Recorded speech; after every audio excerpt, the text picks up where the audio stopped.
There were originally 9 of us scheduled for the spelunking expedition, but Murphy's Law dictated that 2 of the group had to pull out due to various issues. It was a disappointment having fewer members to share in the experience, but then again, there were benefits. Less logistical problems, more space and so on. I, personally, wasn't that affected by it. While most of us were close friends, I hadn't known those 2 well. Our rendezvous was the cave entrance at the crack of dawn. I was the first one there, as usual. Those who knew me often remarked at my attention to punctuality. Slowly, the rest of the group arrived, parking their cars and unloading their equipment that we'd organised between us. As the expedition leader, I had the emergency provisions on me: first aid kit, flare gun, GPS locator. It seemed quite odd that a flare gun would be taken into an underground location, but I'd rather have it and not need it than need it and not have it. We assembled at the cave entrance. There was Jason, Alex, Karen, Samantha, Vincent, Ashley, and of course myself. Alex and I were experienced spelunkers, while the rest had varying skill levels. Moderate, Karen, Vincent and Samantha. Poor, Jason. And a first-timer, Ashley. Normally it was against my instincts to take a first-timer into an unexplored cave, and in such a large group. But he promised to obey every command I gave him, and agreed to carry the most cumbersome equipment on the safe parts of the trek. The cave loomed in front of us. It was typically dark and rather foreboding. Not for the first time, I wondered why it was, according to every available record of local geological sites, unexplored. Perhaps it was the isolated location, or the fact that until recently, there'd been no way for vehicles to access it through the surrounding forest. "Are you sure it's all right?" Ashley nervously asked, shifting from foot to foot. His earlier bravado had deserted him. "Yes, you can't change your mind once we're in, so decide now," I said flatly, turning around without waiting for an answer. He'd make his own mind up without any further input from me. The rest of the group followed me. After a few moments of apparent indecision, Ashley hurried in after the rest of us. Soon, the darkness swallowed us whole. Inside, the cave was quite larger than it appeared. It proceeded inwards for about 200 meters, and then sloped down quite quickly. As usual, I ordered the group members to buddy up, a system in which the group divided into pairs and threes, and were responsible for keeping together. Ashley and I were partners, given that I was the most experienced and he was the least. It wasn't as fun spelunking when you had to care for someone else, but it was a necessary evil. Besides, he was a quick learner. Soon the sunlight from the cave mouth faded. "Flares out, everyone," I ordered. One by one, the expedition members cracked the flares. As per local guidelines, each member carried 2 packs of 30 handheld flares. It may have been excessive, but the flares weren't very strong, and only provided enough light for the immediate area around the user. I took a glow stick from my pack and wedged it into the rock beside me. Only I carried these, and they were quite stronger than the flares, able to last up to 12 hours with diminishing light after 8. I'd used them to mark our trail back up. Slowly, we continued down. The handheld flares lasted for 15 minutes on average, and soon we reached an edge. I ordered the group to stop 5 feet from the precipice, where the ground levelled out. As you may have noticed, I'm a stickler for safety measures, but not without good reason. I didn't want a death on my hands. "Ashley, crack a flare and throw it down," I said, watching to see how he did it. Ashley withdrew a flare from his pack and lit it. Then, without moving, he tossed it forward, down the hole. I nodded in approval. He hadn't moved forward from the 5-meter guideline. I crept forward to the precipice and looked into the abyss. Then I saw it, descending into the darkness, barely half a meter from the cliff edge. was what appeared to be a staircase. The light of the flare made one thing quite clear. It wasn't a man-made staircase. At least, it didn't look like one. It appeared to be hewn out of the descending rock, meaning the original cliff would have extended further into the cave. The stairs were rough and uneven, but it was close enough for government work, as the saying goes. "What is it?" one of the group members asked from behind me. "Looks like a natural staircase of sorts," I answered, distracted. I withdrew another glow stick from my bag and planted it at the top of the stairs. "Let's go." We descended cautiously. The caves are notoriously deceptive. Ahead of me, the darkness grew thicker. It seemed palpable, almost physical. As if my thoughts were true, the flares we held seemed to diminish in the face of the abyss. After 50 or so steps, I reached the bottom. That's when I heard the crack. It sounded like a gunshot, loud and sharp. I spun at the foot of the stairs. Behind me, Jason was tumbling roughly down the last few steps, straight towards me. I spun out of the way and he crashed to the floor, moaning in agony. The rest of the group hurried towards me, concerned, as I bent to inspect the injury. It was obvious. His ankle was twisted at an unnatural angle, clearly broken. Jason's face had rapidly lost colour. "Karen, Vincent, grab him by the arms. Careful," I said quietly, unwilling to exacerbate the situation by panicking. They picked him up slowly, his ankle dangling grotesquely beneath him. Something glinted under the crimson light of the flares. I knew it was bone. I reached into my pack, taking out 2 small batons and a white bandage. "This is going to hurt," I warned. The caution was wasted on Jason anyway. He was half unconscious. I grabbed his ankle and twisted. His ankle cracked again. That roused Jason from his stupor. He screamed piercingly, loudly enough to hurt my ears. Quickly, trying not to prolong his agony, I wound the bandage around the batons, which braced either side of his leg. The screaming stopped, but not because the pain had faded. He was unconscious. "Take him up to the entrance of the cave and to the hospital. If he wakes, give him these painkillers," I told his helpers. Karen and Vincent nodded and began the arduous climb up to the surface, holding their unconscious ward. "Shouldn't we go with them? I mean, his ankle was..." Ashley began, but I cut him off. "No. We came this far, and we're not going to stop now. I want to investigate this cave to the end. Remember, I told you you couldn't change your mind," I said sharply, taking out my anger at letting the accident happen under my leadership on him. Ashley, known as Ash to his friends, but I never used that, fell silent. I felt a fleeting sense of guilt at my attitude. I brushed it off and spun around. Already, Jason and the others were out of view. Around the group, the darkness surrounded us like a malevolent entity. The landing we were on led further into the cave for quite a while, and we proceeded incident-free, thankfully. I marked our progress with the glow sticks at various intervals. Strangely, like the flares, they gave off less light the deeper we progressed. It began to unnerve me, and I could tell the others noticed it too. Alex and Samantha, who were incidentally brother and sister, fell a few steps behind us. Ashley, to my right, was silent. Finally, as the flares grew ever dimmer, I saw something in the wall to my right. I called the diminished group over and cracked a new flare to provide extra light. It appeared to be some sort of carving in the wall. I studied it carefully. The scene depicted a few humanoid forms on the ground. A few scratches of red seemed to indicate wounds. Various pillars around them rose to the roof of the cavern. But that wasn't nearly the worst part.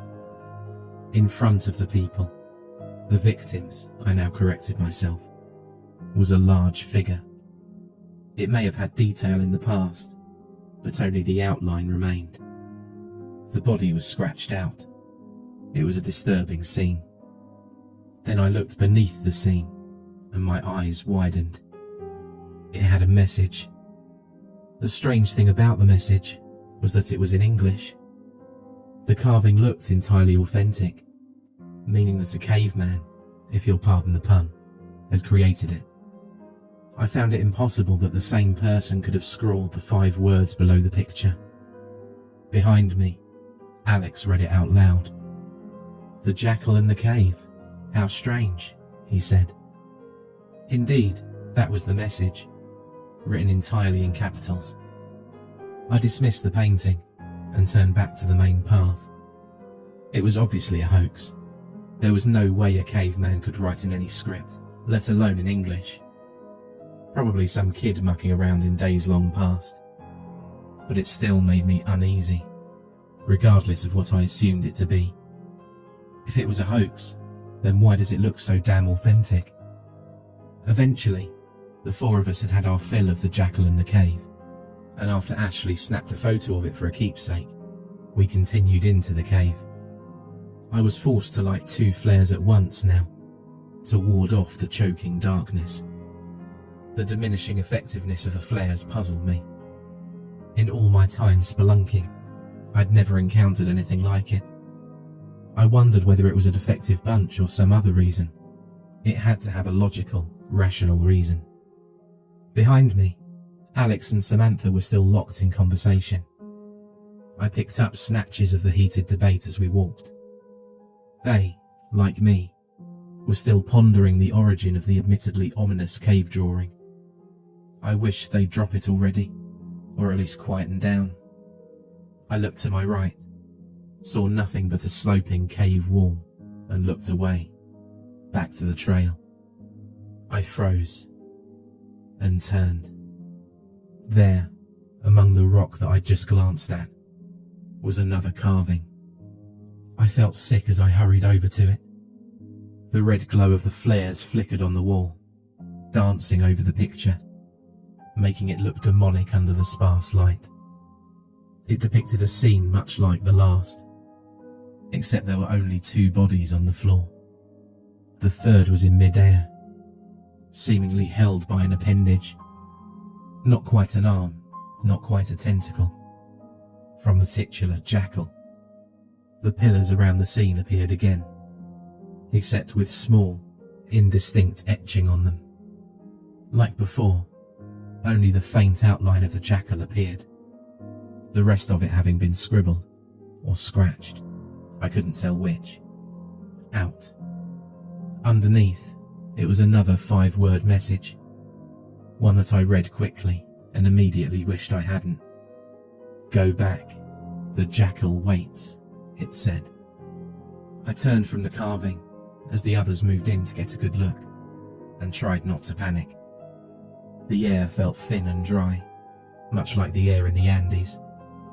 I'd gone climbing there a few years ago, and terrible things had happened, which explained my preference for underground rocks as opposed to aerial ones. But that's a story for another day and another time. Around me, the darkness was thick. I could no longer see without the flares in aid. Suddenly, irrationally, I knew if I stayed in this underground labyrinth for much longer, I would lose my sanity. But that was the mind of an irrational man talking. I leant against the opposite wall, breathing deeply and slowly to regulate my rapid heartbeat. Spots danced in front of my eyes momentarily as I oxygenated my blood rapidly.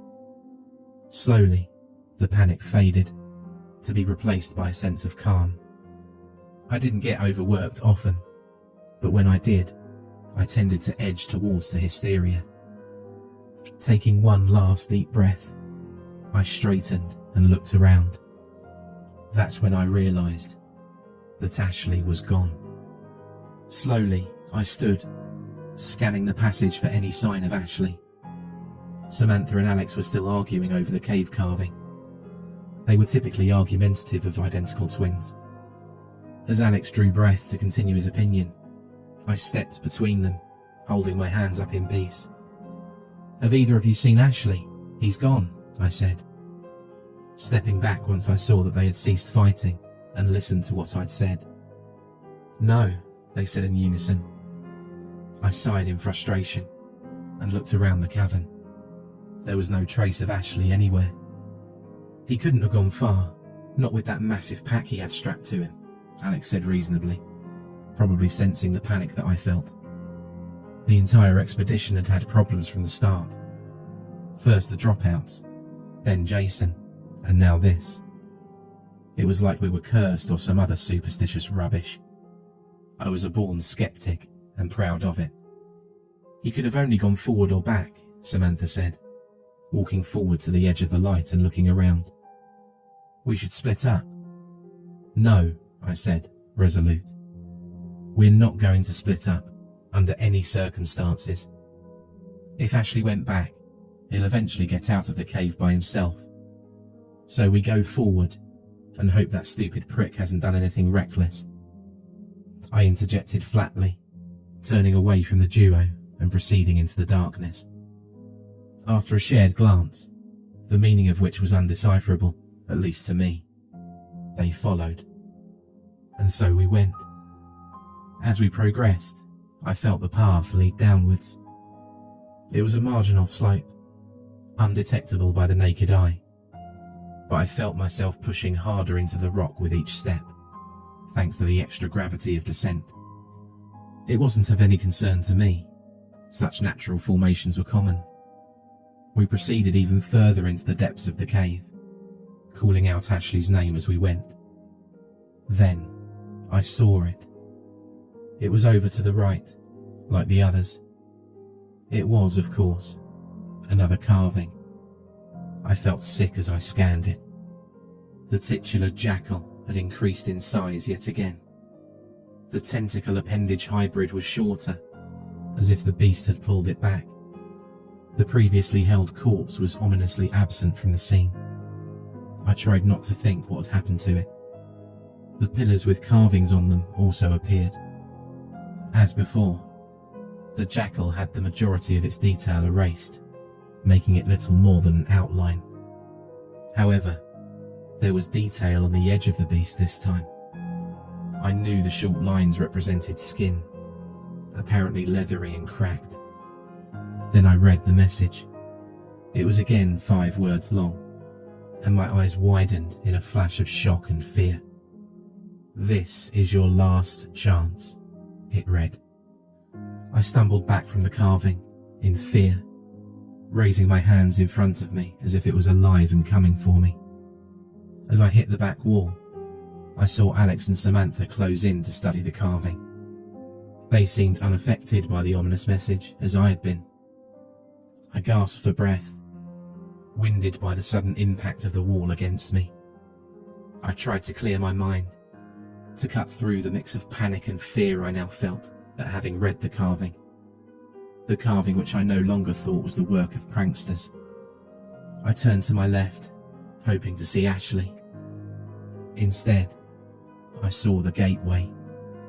It appeared to be a stone arch, hewn from black granite. It followed the contour of the cave precisely, creating a strange effect. Carvings of various things, symbols, letters and pictures, covered the gateway, which appeared to be seamless, without join or cut. I approached it almost unwillingly, feeling my heart rise into my throat as I stared at the ground immediately behind the gateway and onwards.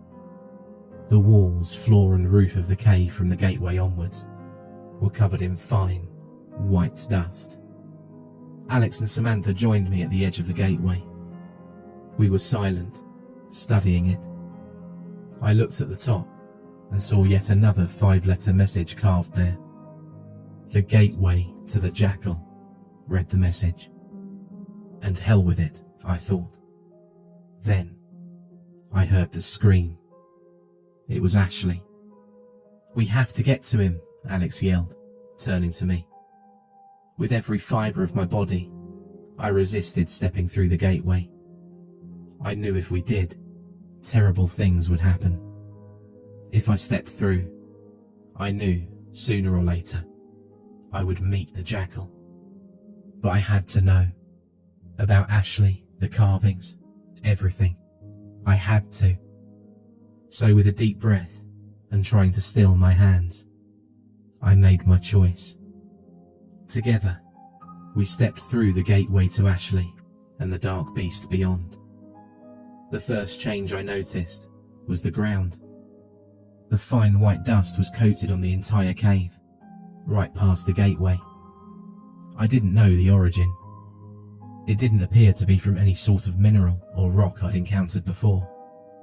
It was strange, but then, given the nature of the rest of the cave, that made it almost normal. The darkness grew progressively thicker as we advanced. I noticed we were running low on flares, about only 20 each. It was a problem, but not one I was particularly concerned about, considering the current predicament we were in. Ashley hadn't made any noise besides his original scream. It concerned me far more than if he'd kept screaming. There could be a logical reason for him not screaming. Perhaps he ran deeper into the cave. Maybe he was conserving his voice, I thought. But I was throwing up improbable answers to cover my fear. My true thought rose unbidden to my mind. What if whatever made him scream stopped him from doing so again? I felt sick. Ahead of us, not even 100 meters from the gateway, was a crossroads. The first such divide in the otherwise linear path. I'd appreciated the lack of divergent paths so far, because it meant we didn't have to divide our group, stunted as it was. Appearing now, as it had, seemed like extraordinary bad luck on our part. Seemed like. That's the key point. Nothing in this godforsaken cave has been left to chance. Lost in my grim thoughts as I was, I didn't notice the object ahead of us until Alex exclaimed and ran towards it. Startled, I looked up. Alex blocked my direct view of it. All I knew of it, apparently, was that it was quite large. I ran towards it. It was Ashley's pack, ripped and torn. Blood covered it and the immediate area in irregular patterns. Beside me, Alex stepped back tentatively, lost for words. Something attacked him, tore the pack right from his back with incredible force. It must have injured him as well, judging by the blood, I said quietly, surprised at how clinical and calm my assessment had been. That's it, I'm out, I'm going, Alex said, turning away quickly, but not before I saw the fear in his eyes. He was terrified. Samantha nodded in agreement, turning to leave as well. I didn't try to stop either of them. They'd be back.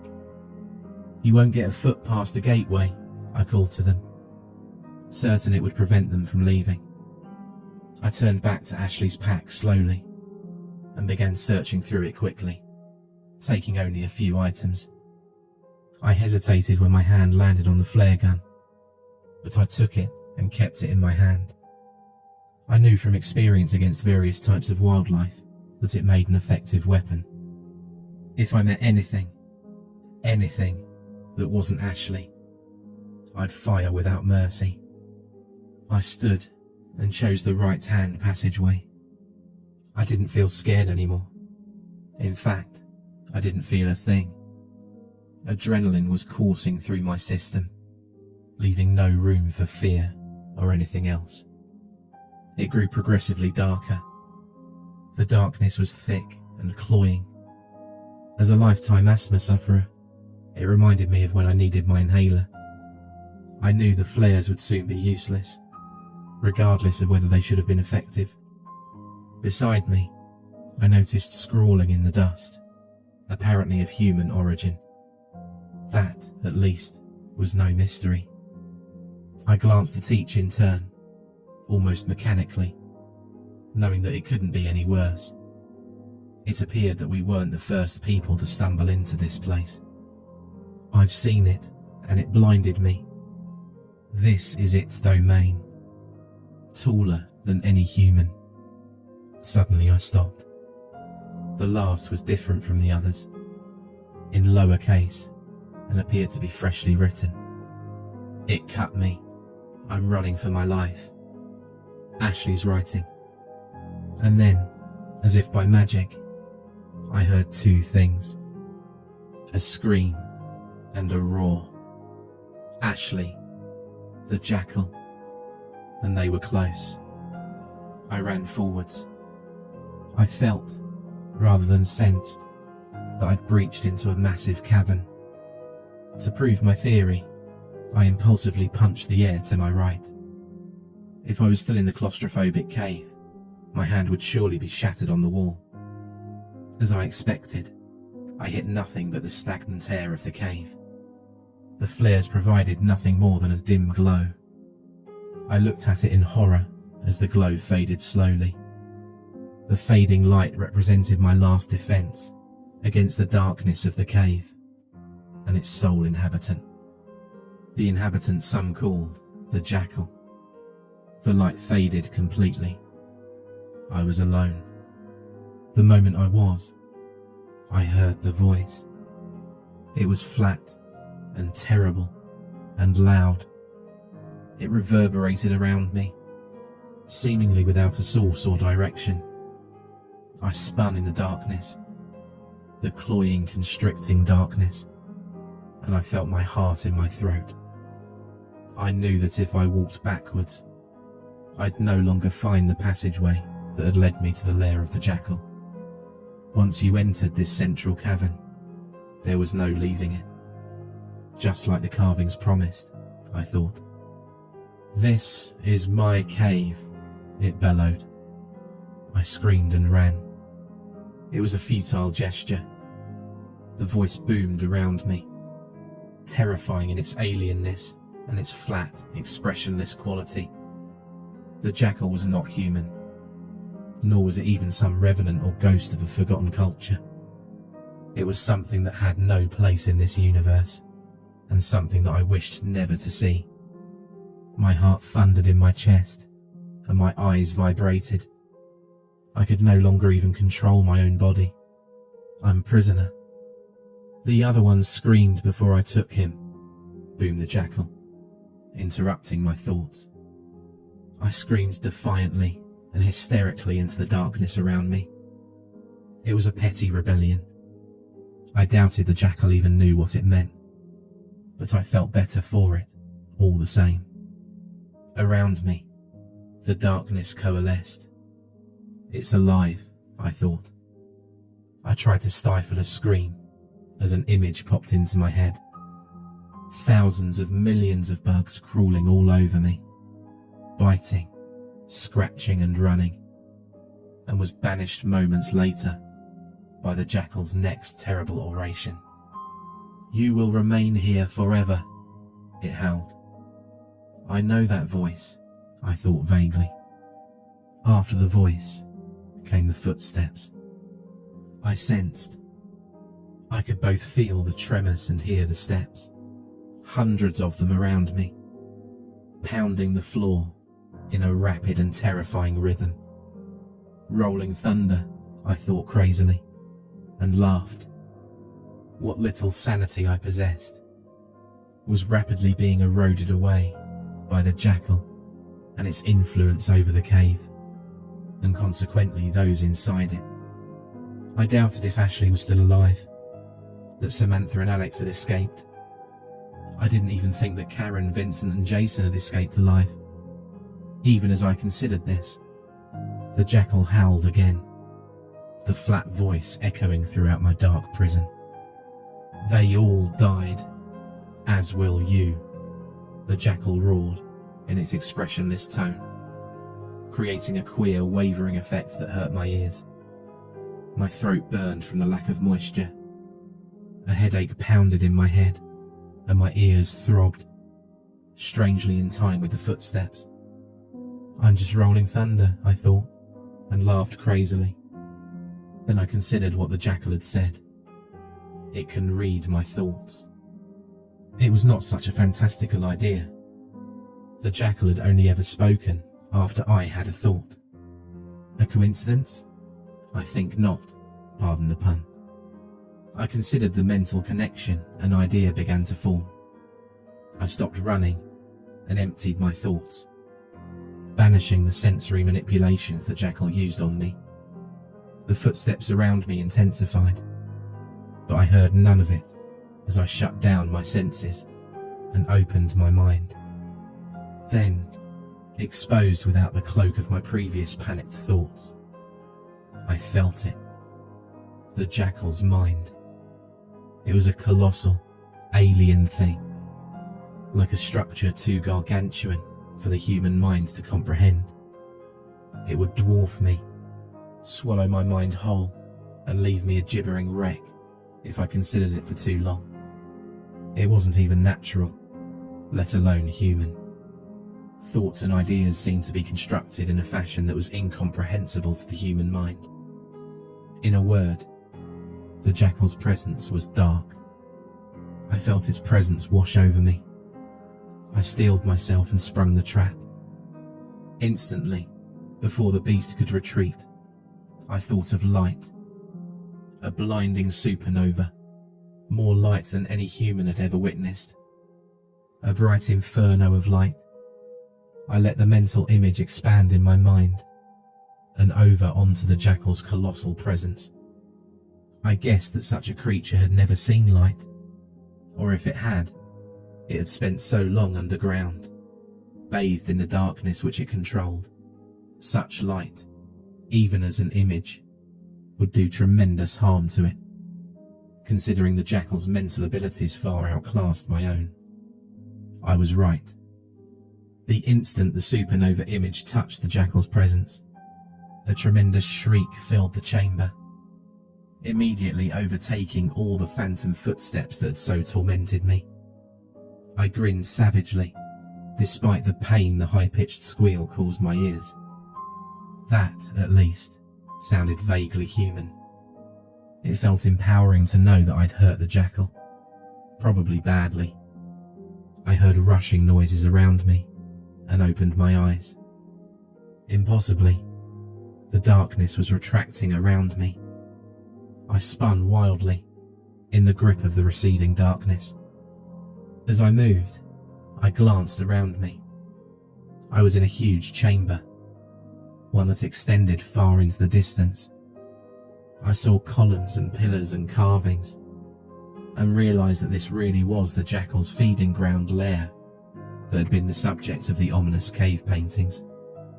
I had no time to consider as the final darkness receded. The cave that was lit by light that had no source, my mental light, as I thought, exposed its only occupant, and that occupant's slave. Just like that, I saw them.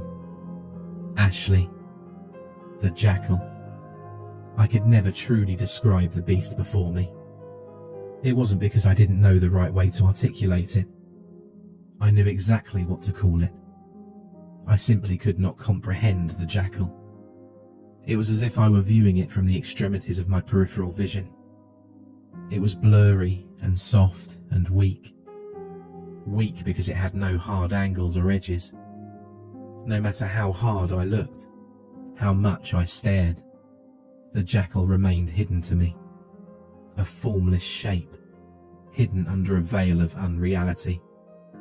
The cave paintings, carvings, whatever adjective I attached to them, were truer than I'd thought, even after the jackal had turned out to be real.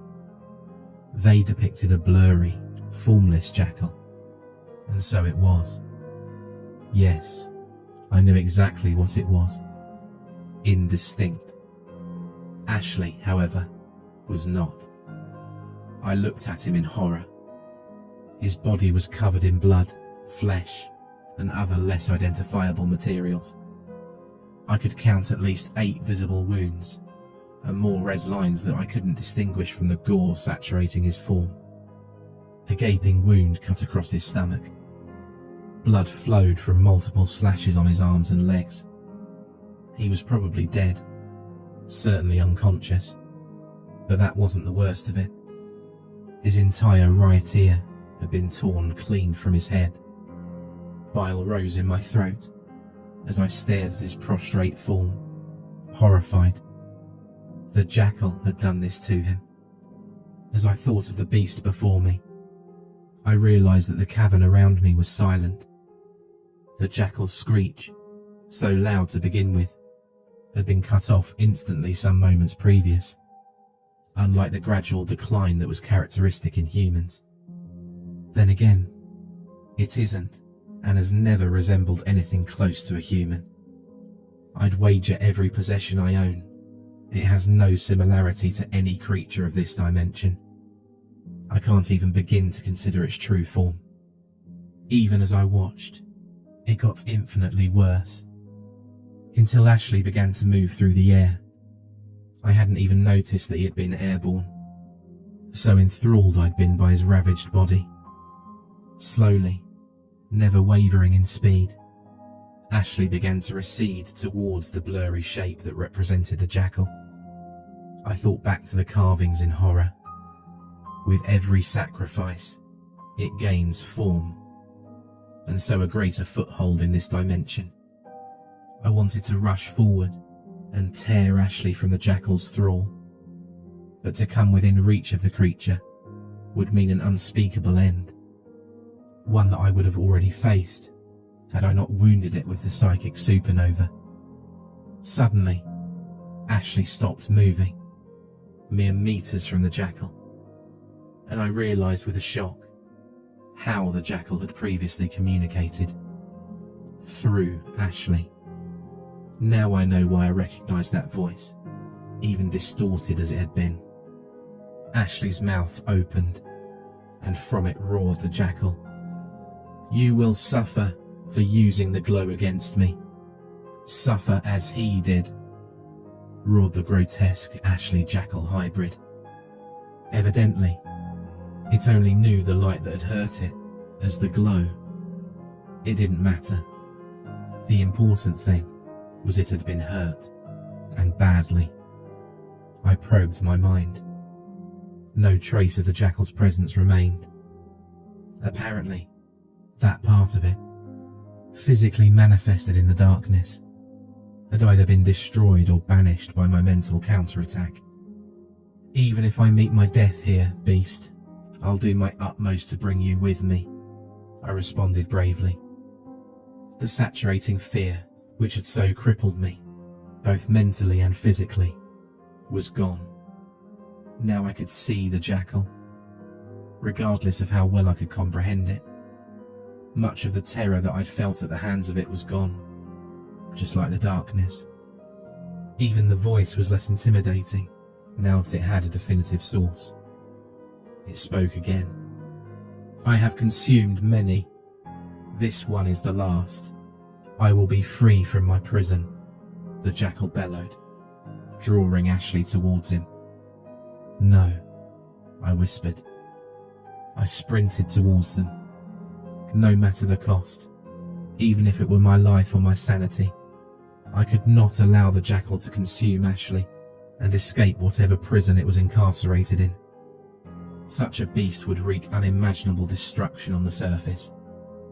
I pulled a silver piece of equipment, the last thing I'd taken from Ashley's pack. The flare gun. As the jackal and the Ashley came together, I drew and fired. The world exploded around me.